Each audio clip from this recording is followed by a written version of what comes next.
1/8 होगा, 1/8 होगा, 1/5 जहां पे लिखा उसको 1/8 कर दो, कर दिया। अगला सवाल देखते हैं। एक मिक्स्ड ऑक्साइड है, मतलब एक कंपाउंड है जो एक्स वाई और ओ ऑक्सीजन से मिलकर बना हुआ है, और उसका फॉर्मूला आपको बताना है। उसका फॉर्मूला बताना है, उसका फॉर्मूला बताना भाई। तो कैसे बताएंगे, देखिए। ऑक्साइड आयन से लैटिस बना, किससे बना? ऑक्साइड आयन से क्या बन गया? लैटिस। ये इनफैक्ट है क्या भैया? ये क्या है? बताइए क्या है हमारा? स्पाइनल है। क्या भाई? स्पाइनल है। क्वेश्चन का साफ कहना है, ऑक्साइड से बना लैटिस। लैटिस यहां पर क्या होगा? एफसीसी। स्पाइनल है ये, एफसीसी लैटिस होगा। अब ऐसे यहां पे कुछ इंडिकेटेड नहीं है ना, मगर है क्या? ये एफसीसी लैटिस है। ये क्वेश्चन में इंडिकेटेड नहीं, आईटी में क्वेश्चन आएगा तो इंडिकेटेड रहेगा।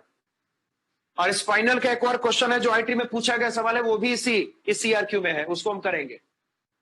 तो ऑक्साइड एफसीसी का फॉर्मेशन करेगा। नंबर क्या आएगा इसका? बोल। इसका नंबर आएगा 4। और क्वेश्चन को आगे पढ़िए, क्या लिखा है? जो आपका डाइवेलेंट केटाइन X2+ है, क्वेश्चन का कहना है कि जो X2+ है वो ऑक्टाहेड्रल वाइड के 1/8 में है। याद करिए, मतलब क्वेश्चन देखिए, X2+ प्रेजेंट है ऑक्टाहेड्रल वाइड के 1/8 में। 1/8 है, 1/5 नहीं है, वो 1/8 है। तो चले, ऑक्टाहेड्रल वाइड के 1/8 में प्रेजेंट है X2+, मतलब इसको लिखा जा सकता है 1/8 इंटू, सबको याद है? याद करिए, अगर लैटिस पार्टिकल होगा 4 तो ऑक्टाहेड्रल वाइड कितना होगा? 4। टेट्राहेड्रल वाइड कितना होगा? 8 ना, 8। तो ऑक्टाहेड्रल वाइड यहां पर क्या आएगा? 4 आएगा ना, सॉरी, अरे टेट्राहेड्रल वाइड है ना, गलती से लिख, अरे टेट्राहेड्रल वाइड है ये। देख क्वेश्चन में टी वाइड लिखा है ना, टी वाइड है। X2+ यहां पे 1/5 ऑफ द टेट्राहेड्रल वाइड में है। टेट्राहेड्रल वाइड यहां पर 8 है। बोल क्या रिजल्ट आएगा? केटाइन X2+ का नंबर यहां पे 1 हो गया। और बताइए, जो अगला केटाइन यहां पर है वो तो Y3+ है ना। अगर इसका नंबर कैलकुलेट करेंगे, क्वेश्चन को पढ़ने से साफ पता चल रहा है कि केटाइन टोटल ऑक्टाहेड्रल वाइड के आधे में है ना। और क्वेश्चन पढ़ना, यही तो लिखा है, केटाइन टोटल ऑक्टाहेड्रल वाइड के हाफ में प्रेजेंट है। ऑक्टाहेड्रल वाइड 4 होता है एफसीसी में, याद है सबको ना। मतलब जो केटाइन Y3+ का नंबर यहां पर होगा, अगर पूरा डिटेलिंग करें तो ये half of the octahedral wide में है। तो ये कितना होगा? हाफ इंटू ऑक्टाहेड्रल वाइड का नंबर 4, मतलब कि Y3+ का जो नंबर यहां पर होगा मस्ट बी इक्वल टू 2। तो देखिए, X यहां पे 1 है, Y यहां पे 2 है, ऑक्सीजन यहां पे 4 है ना। मतलब फॉर्मूला क्या? बोल। X कोफिशिएंट 1 को लिखा जाना जरूरी नहीं, Y कोफिशिएंट 2, O कोफिशिएंट 4। याद करिए, हमने Ab2O4 पढ़ा था, याद है? Ab2O4 लास्ट वाला स्ट्रक्चर, डेंसिटी फॉर्मूले से ठीक पहले का स्ट्रक्चर, स्पाइनल, याद है? हमने Ab2O4 किया था ना। और ये XY2O4 है, मतलब केटाइन यहां पर X और Y के फॉर्म में है। देख रहा सबको? तो जो इंफॉर्मेशन क्वेश्चन में मेंशन करा गया है, अब इसमें वाइड का जिक्र आ गया ना, तो वाइड के बारे में हमने सब कुछ पढ़ा हुआ है। तो जो X2+ होगा वो T वाइड के 1/8 में प्रेजेंट होगा। जो Y3+ होगा O वाइड के 1/2 में प्रेजेंट होगा। X2+ का नंबर 1, Y3+ का नंबर 2। फॉर्मूला यहां पर होगा XY2O4। अरे समझे सारे? लिख के बता। क्लियर है सबको? ये 1/5 को 1/8 किया, 1/5 को 1/8 कर दिया ना, करेक्शन कर लिया। चलो इसको भी नोट कर जल्दी से। अब बारी है क्वेश्चन नंबर 22 की। अब आजा क्वेश्चन नंबर 22, जल्दी नोट करो इसको।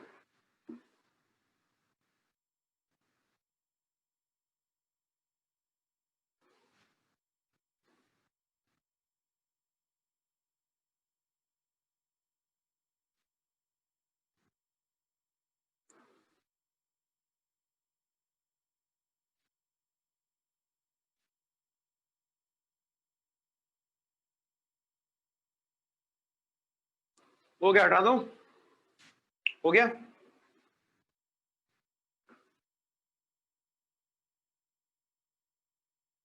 अब आजा क्वेश्चन नंबर 22 पे जरा।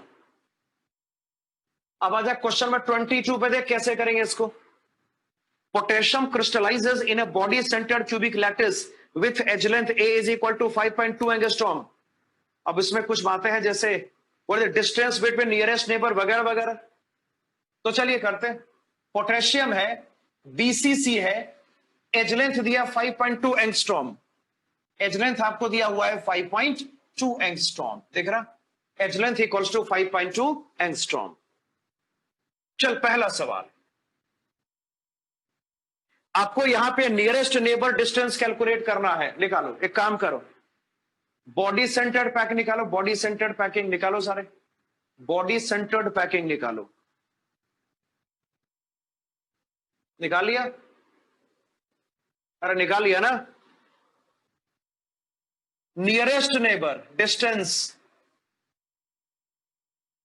नियरेस्ट नेबर डिस्टेंस देखो उसमें कितना था, √3/2, अरे था ना ऐसा। बीसीसी में जो सबसे करीबी डिस्टेंस होगा वो हमने निकाला ना, √3/2 होता है, याद कर, याद है कुछ? ये कितना होगा, √3/2 इंटू एज लेंथ कितना 5.2, कितना आएगा 2.6 इंटू √3 एंगस्ट्रॉम। आ गया, बी में आओ। What is the distance between next nearest neighbour, याद कर नेक्स्ट नियरेस्ट नेबर कौन होता है बोलो।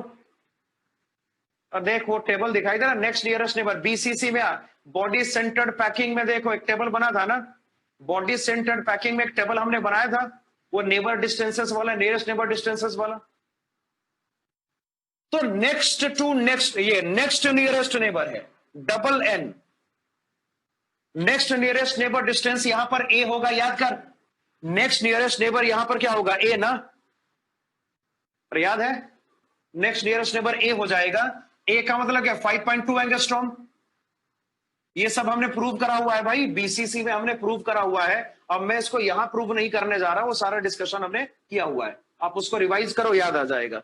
आजा सी पार्ट पे जरा, how many nearest neighbour does each potassium atom have, देखो उसमें क्या लिखा है, नियरेस्ट नंबर का नंबर कितना आएगा 8, देखो बीसीसी में 8 है ना उस टेबल में। D part, how many next nearest neighbour does each potassium atom have, next nearest neighbour कितना 6, अरे 6 ना, देख रहा सबको।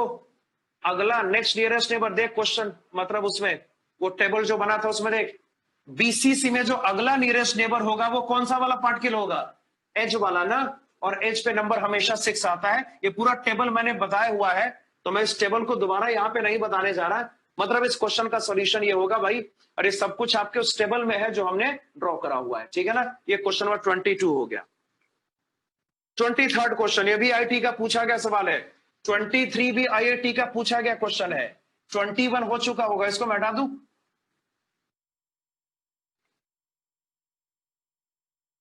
23 अगेन है क्वेश्चन ऑफ आईटी, है ना, और ये भी डेंसिटी का ही सवाल है, मतलब डेंसिटी बड़ा इंपॉर्टेंट है, डेंसिटी से बहुत सारे क्वेश्चन आईटी में आ चुके हैं, तो ये इंपॉर्टेंट है, आप इसको जरूर कर लेना। चल 23, iron 2 oxide, iron 2 oxide FeO crystal has a cubic structure and each edge of the unit cell is 5 angstrom, taking density of the oxide as 4 gram per cubic centimeter, calculate the number of Fe2 plus and O2 minus ion present in each unit cell। देखिए आपको यहां पे क्या करना है, Fe2 plus का number calculate करना है, हाँ जी, आपको यहां पे क्या करना है, बोल Fe2 प्लस का नंबर कैलकुलेट करना है, फिर आपको यहां पर O2 माइनस का भी नंबर कैलकुलेट करना है, आपको दोनों नंबर्स कैलकुलेट करने हैं। ये कैसे निकाल सकते हैं जरा सोच, अगर हम यहां पर FeO का नंबर निकाल ले, सोचिए अगर ऑक्साइड मॉलिक्यूल का नंबर सेल में निकल जाता है ना, एक ऑक्साइड मॉलिक्यूल में एक ये केटाइन होगा और एक ये एनाइन प्रेजेंट होगा, अरे सबको श्योर है, लिख के बता, एक ऑक्साइड मॉलिक्यूल में एक ये केटाइन प्रेजेंट होगा, एक ये एनाइन प्रेजेंट होगा, श्योर ना। तो हम यहां पे करेंगे क्या, हम यहां पर वही करेंगे, पहले FeO का नंबर कैलकुलेट करने की कोशिश करेंगे, और जब नंबर कैलकुलेट हो जाएगा तो आराम से आंसर आएगा। तो क्या निकालेंगे, Z, क्या निकालेंगे बोल, Z कैलकुलेट करो, पहले सोचो Z कैसे निकलेगा, तो देखो कैसे निकालेंगे, ध्यान से देखिए। चलो अब क्वेश्चन को ध्यान से, डेंसिटी दिया हुआ है, पहले डेटा कलेक्शन करेंगे। डेंसिटी 4 ग्राम पर क्यूबिक सेंटीमीटर, डेंसिटी है 4 ग्राम पर क्यूबिक सेंटीमीटर, और आइए एज लेंथ आपको दिया हुआ है ना 5 एंगस्ट्रॉम, ये होगा 5 इंटू, इसको सेंटीमीटर में करेंगे तो 10⁻⁸ सेंटीमीटर, 5 इंटू 10 की पावर -8 सेंटीमीटर। क्या मोलर मास आएगा कैलकुलेट करना? बहुत आसान है मोलर मास कैलकुलेट करना। आयरन कितना? 56, ऑक्सीजन कितना? 32 यानी 72, नहीं 82 ना, कितना आएगा? 82 आएगा। 56 प्लस 32, नहीं 88 आएगा ना यार, नहीं सॉरी 56 प्लस 16, हाँ ठीक है, 72, हाँ 72 आएगा ना, ठीक है 70। मोलर मास 72 हो गया। अब ध्यान से देख, पहला टास्क क्या है? जेड निकालो। जेड क्या होगा? एफईओ का number of molecules present in the cell. FeO का नंबर ऑफ मॉलिक्यूल्स निकालेंगे प्रेजेंट इन द सेल। तो निकालते हैं भाई।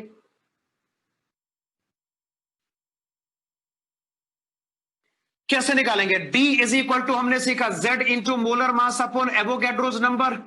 चूंकि क्यूबिक स्ट्रक्चर है, वॉल्यूम आपका सीधा A का क्यूब हो जाएगा। चलो वैल्यूज पुट करेंगे।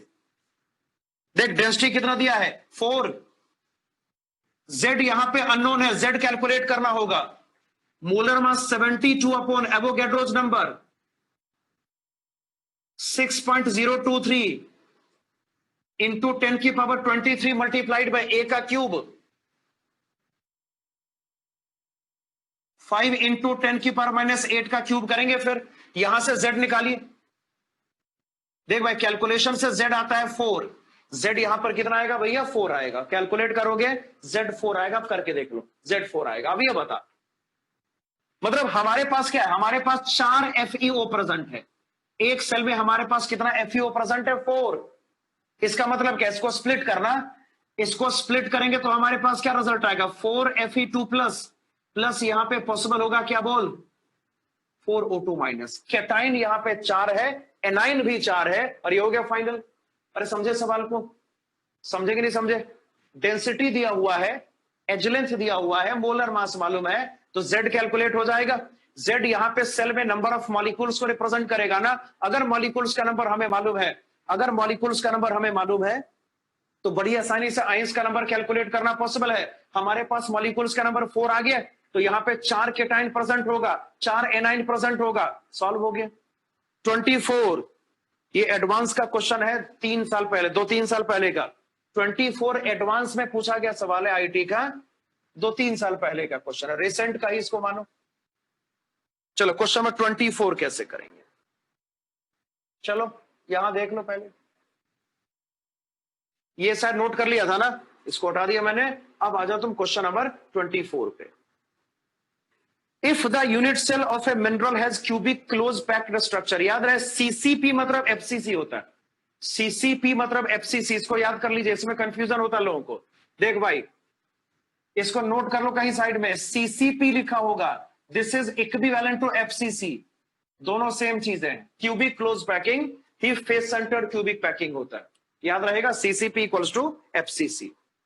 हाँ, in the unit cell of mineral has cubic close packed array of oxygen atom with m fraction of octahedral holes occupied by aluminum ion and n fraction of tetrahedral holes occupied by magnesium ion, m and n respectively are, m and n respectively are। देखिएगा,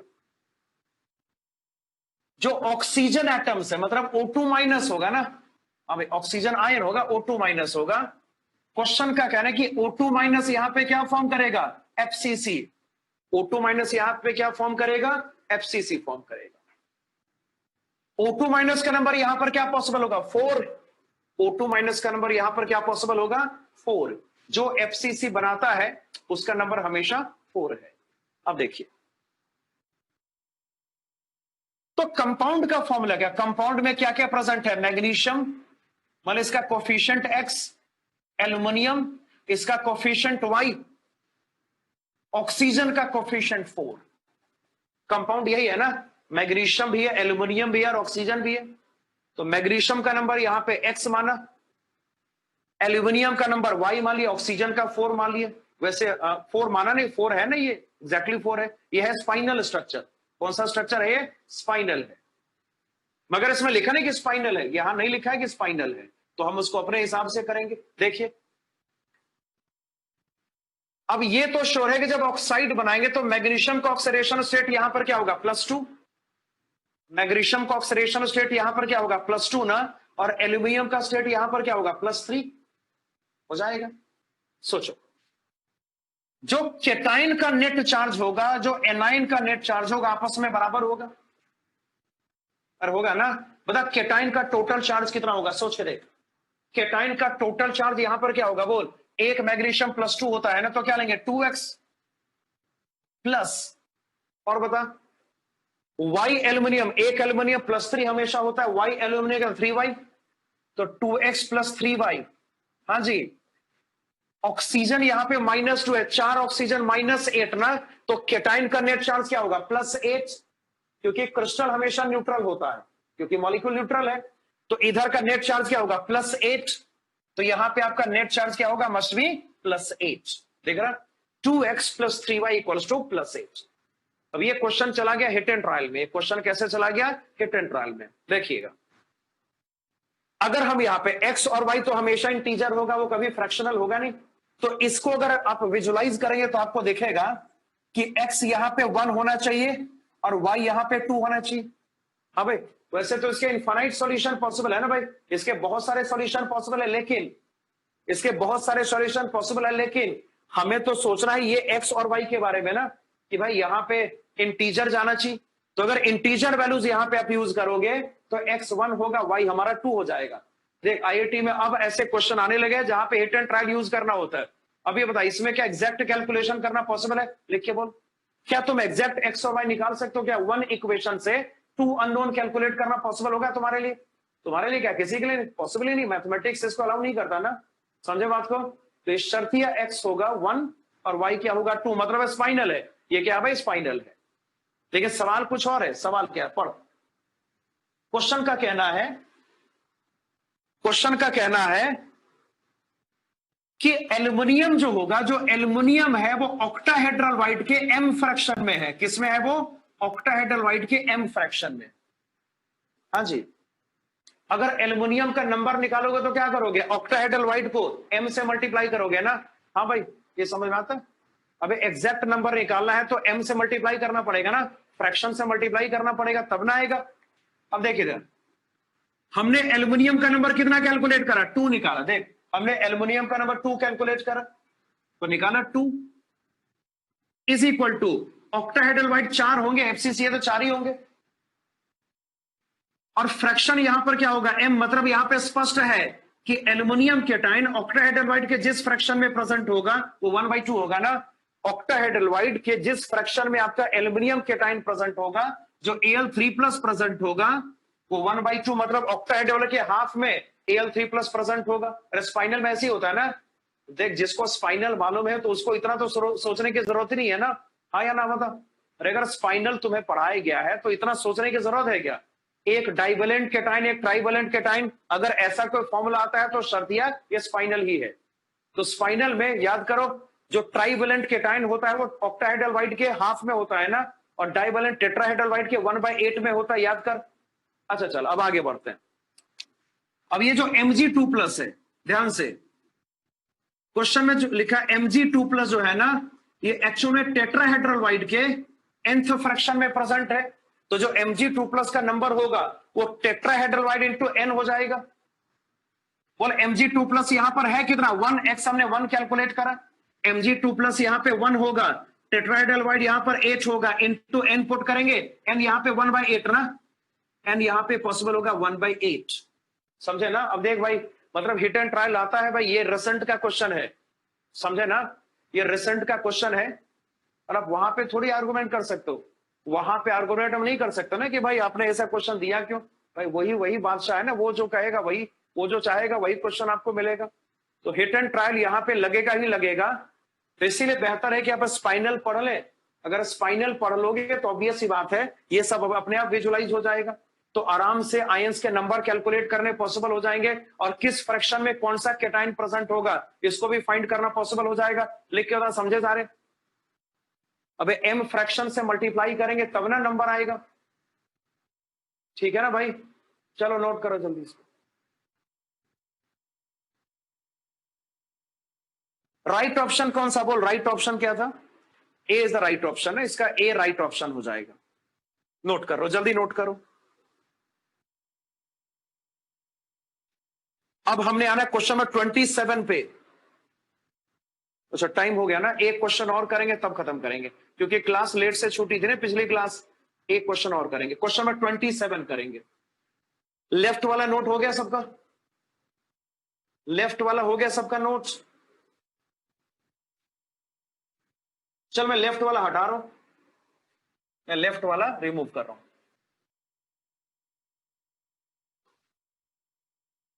आइए question number 27, see how to solve this numerical.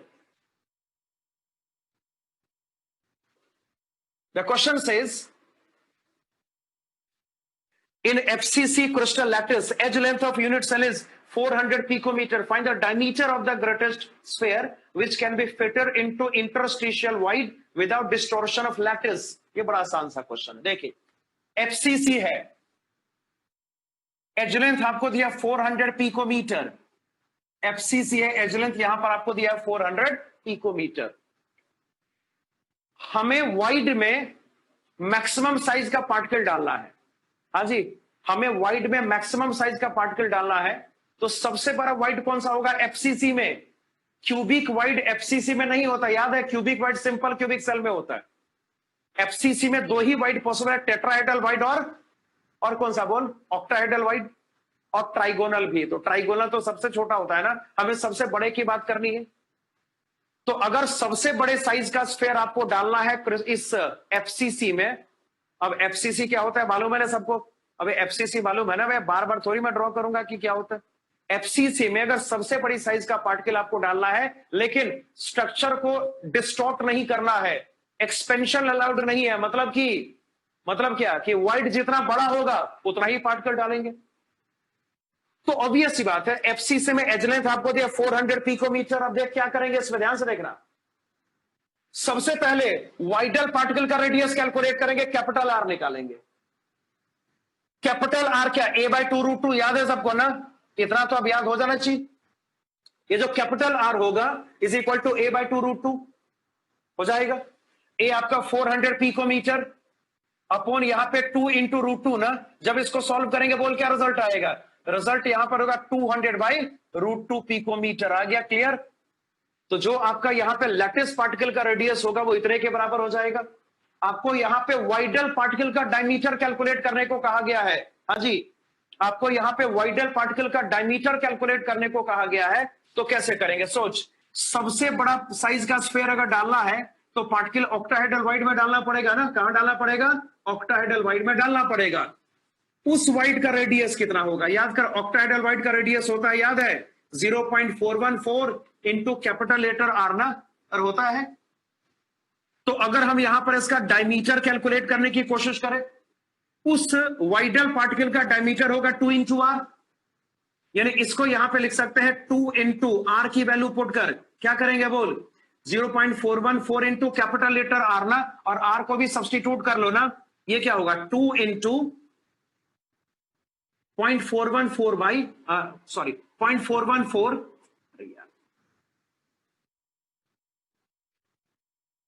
Multiplied by R कितना बोल, 200/√2। Solve करके निकाल लेना answer. देख दोबारा इसको, ये समझे? अगर डिस्टॉर्शन के बिना पार्टिकल आपको किसी स्ट्रक्चर में डालना है तो उसको कहां डालेंगे? वाइड में डालेंगे। अरे डालेंगे वाइड में, और मैक्सिमम साइज का ही डालना, मतलब एक्सपेंशन अलाउड नहीं है। एक्सपेंशन यहां पे अलाउड बिल्कुल भी नहीं है। तो एज लेंथ आपको दिया था, उससे मैंने क्या निकाला बोल, एज लेंथ ही दिया था ना। मैंने एज लेंथ से क्या निकाला बोल, लैटिस पार्टिकल का रेडियस कैलकुलेट कर लिया। हमें वाइडल पार्टिकल का डायमीटर कैलकुलेट करना है ना, और ऑक्टाहेड्रल वाइड ही क्यों, बताता हूं। Why octahedral void, why not other voids, why not other voids, बता अदर वाइड्स क्यों नहीं, ऑक्टाहेड्रल वाइड ही क्यों? लार्जेस्ट पार्टिकल डालना है भाई। अरे लार्जेस्ट पार्टिकल डालना, सबको समझ आ रहा है? क्वेश्चन पढ़ना, लार्जेस्ट पार्टिकल सिस्टम में पुट करना है, और सबसे बड़ा वाइड जो होता है वो ऑक्टाहेड्रल वाइड होता है। Cubic void simple cubic cell में यहां पे नहीं होता, समझे ना?